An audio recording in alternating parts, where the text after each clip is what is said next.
What's up, risk managers? My name is Nasdaq Anonymous, and I'm addicted to the NQ. And boy, is she one hell of a drug. And welcome to tonight's NA meeting, where we'll discuss the economic data for the week, analyze today's session, and from that, build a winning game plan for tomorrow's price action. And if you haven't done so already, you can show your support by subscribing to the channel. And with that said, let's jump into the charts now. This is the block of price action that we traded during today's stream, and today was definitely a trend day. And as I analyze the charts, I see about 3 clues that's going to be essential for helping us find the best trades going into tomorrow's stream. So let's jump into it. During the overnight session, the Nasdaq opened slightly bullish and traded 338 points to the upside into a previous area of resistance. However, once the bulls failed to rotate price higher, the bears stepped in and price sold off 405 points to the downside and seeing a 299 point bounce and a 523 point rejection going into the close of the session. And based on this price action, this is what I'm going to be looking for.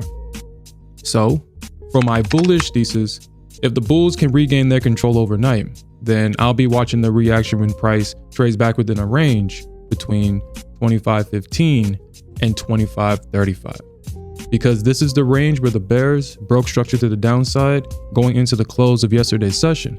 And I do expect for passive sell orders to be resting around this area to sell the retest.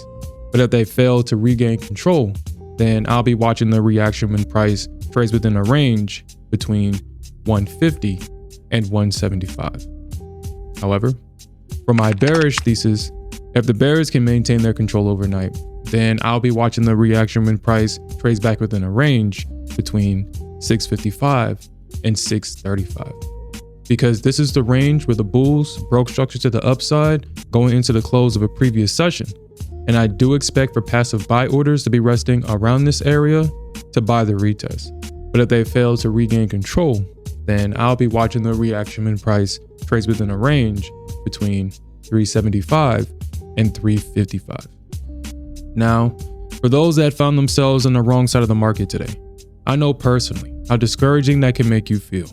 But remember, every trader has faced this same challenge, but what separates profitable traders is their ability to use these moments to refine their strategies and to keep moving forward.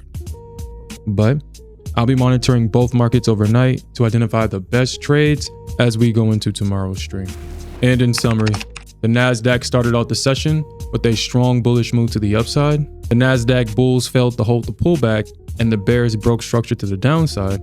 And finally, it does appear that the Nasdaq bears' current market objective is to take out November 14th's low. And that's all I have for tonight, risk managers. And you can watch us trade these concepts live by clicking this video. We'll see you there.